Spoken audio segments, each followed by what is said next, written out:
Hoje eu vou comentar um pouco sobre o que acontece, a verdade sobre o glitch de dinheiro infinito do Castlevania Symphony of the Night. Então, vamos nessa! Eu vou começar o vídeo refrescando um pouco a sua memória. Em resumo, o glitch é feito usando uma brecha da programação que permite acessar o inventário do Alucard em meio a qualquer cutscene, ou quase qualquer cutscene. Isso vale também para o comerciante. A forma que eu conheço para fazer esse glitch é usando a intervenção dos Familiars, tanto tendo uma conversa com o Familiar, quanto o método mais famoso, que é usando o especial da Sword. Entretanto, essa brecha foi corrigida na versão de PSP, que veio a ser, por exemplo, a base para a versão mobile, e muitas outras de alguns consoles mais recentes. Em outras palavras, esse glitch pode ser usado tanto na versão de PS1 quanto na de Sega Saturno. Embora na versão de Saturno as etapas sejam um pouco diferentes das que eu estou mostrando aqui. A cereja do bolo é simplesmente se aproveitar da capacidade de entrar no inventário, isso para conseguir vender para o comerciante um anel que não existe. O legal é que eu acabei encontrando um dos lugares na RAM onde esse glitch com o especial da Sword afeta, o que eu irei comentar mais para frente. Dá para entrar no menu de vender itens para o comerciante, colocar o valor máximo de uma joia específica à venda, entrar no inventário do Alucard através do glitch, equipar o item escolhido, fazendo esse item desaparecer do seu inventário e ir para os itens equipados do Alucard. Ao voltar, vai ser possível vender para o comerciante um item que não existe, afinal, ele está equipado e não diretamente no inventário, te devolvendo 255 itens no final. E é aí que a gente entra um pouco mais para o lado da forma como o jogo foi feito. Há algo que você deve ter notado, mas talvez nunca prestado atenção. O jogo em si foi feito de uma maneira onde não há valores negativos, então não há uma forma de ter -1 daquele item.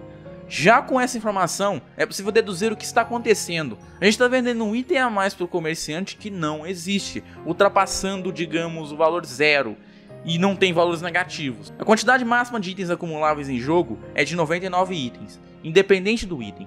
Entretanto, o jogo usa endereços de 1 byte sem sinal, ou seja, é possível armazenar qualquer valor entre 0 e 255, onde o 0 determina que o item não existe, 99 o valor máximo escolhido pelos programadores, e 255 o valor máximo possível de ser representado com 1 byte.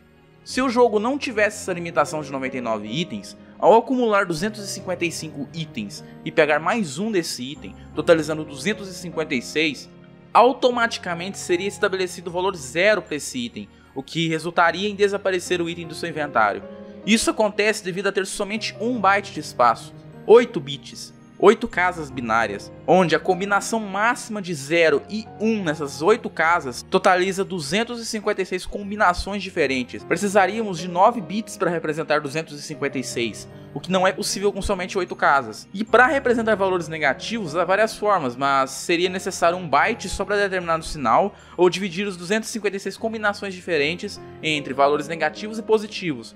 Mas isso exigiria uma reprogramação. Então, usando esse glitch, sabendo que não tem como ter valores negativos, vender um item a mais para o comerciante que não existe no seu inventário, faz o jogo estabelecer o valor 255 para aquele item.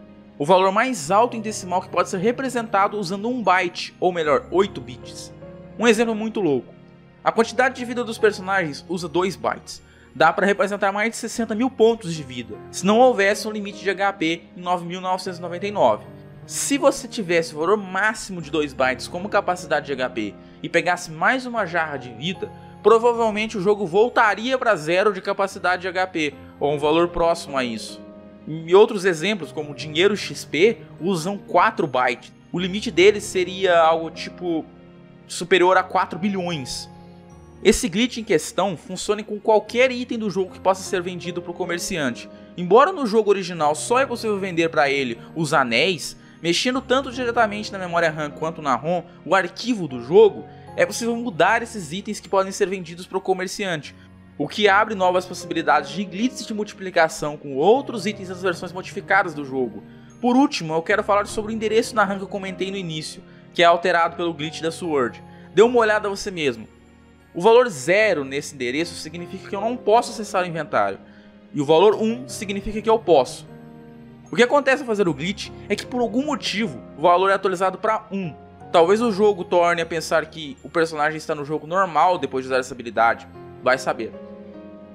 E eu deixo claro que eu não tenho conhecimento aprofundado quanto a isso, então posso estar dizendo muita coisa errada ou bem mal explicada aqui. O que de fato tem suas vantagens, já que se aprofundássemos viraria uma aula, né?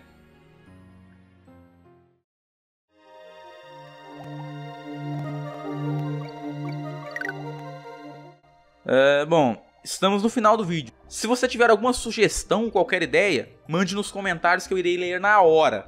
Então, até a próxima.